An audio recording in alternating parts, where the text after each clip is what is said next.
G'day guys, my name's REA Taz. Today we're going to install these cool retro looking bar end mirrors on the Doug. Get rid of these stalky Mickey Mouse ones and put these cool bar end mirrors on. See how it goes. Just use an Allen key to get rid of the bar end weight.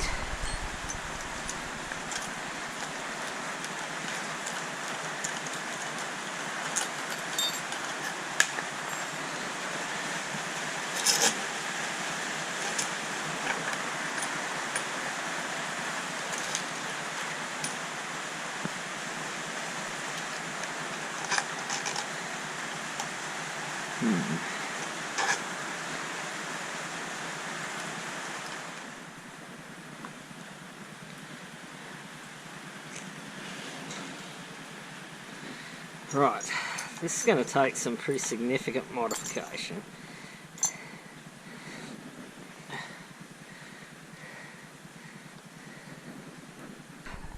So I've taken the bar and mirrors off and found realistically the only way I could get it to fit is to cut it there and then drill them out to get the standard bolt to go through, which is not that big an issue. It's certainly not plug and play.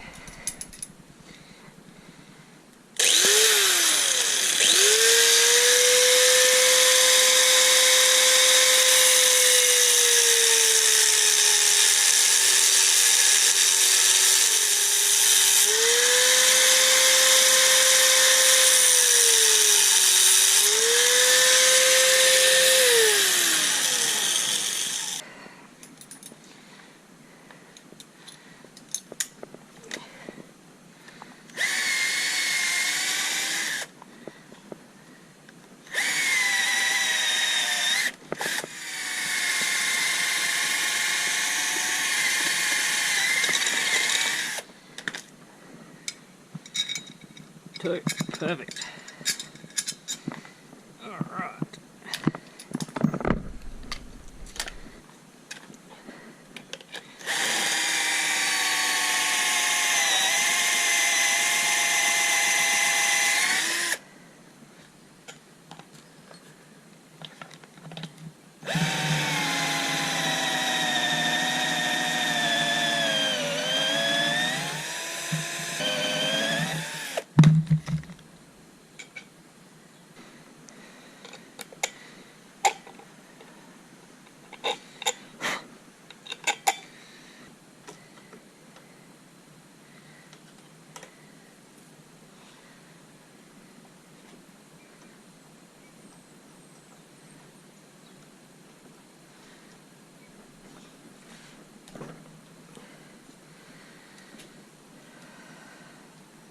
Let's just remove the stock ones.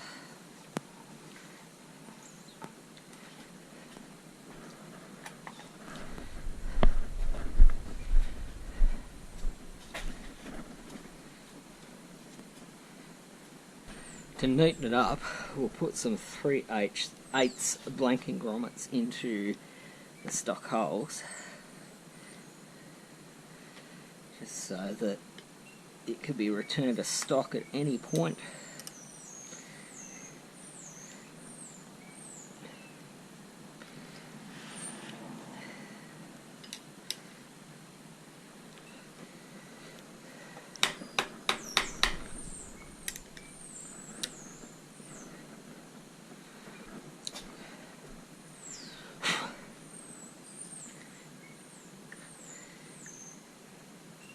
There's the bar and mirrors installed on a Doug there. I think they look great.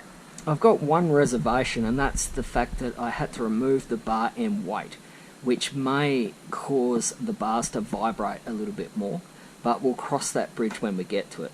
At worst, what I'll be able to do is reinstall the bar end, go to Nubco and get the same bolt, thread, pitch, but maybe 50% longer, so that I can put the bar end back on, or the bar end weight back on, and then mount that at the end of the bar end weight. It'll just make the bars just 30mm longer, but if it vibrates too much, that's certainly a plan of attack. Because of the welded thread insert to put those bar end weights on, I had to do a little bit of modifying to these mirrors. It only took about 5 minutes, and I did it out the driveway. I've been criticised for not using vices and things like that, but the whole premise of these videos is that you can do these modifications in your driveway. You don't need a fully kitted out shop. I've got vices and stuff in there, but I don't feel the need to use them for these videos because its aim is to encourage people to do these modifications.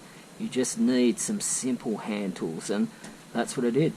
Just cut it off, drilled it out with a hand drill, and it's come up looking an absolute treat in my opinion. You certainly wouldn't know I had to hack into it as badly as what I did to get it to fit.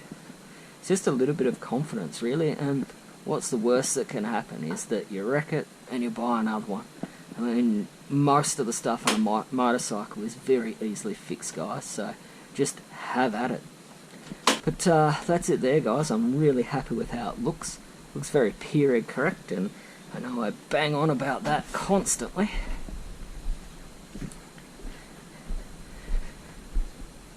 But period correctness is quite important to me. I like that 40s, 50s look.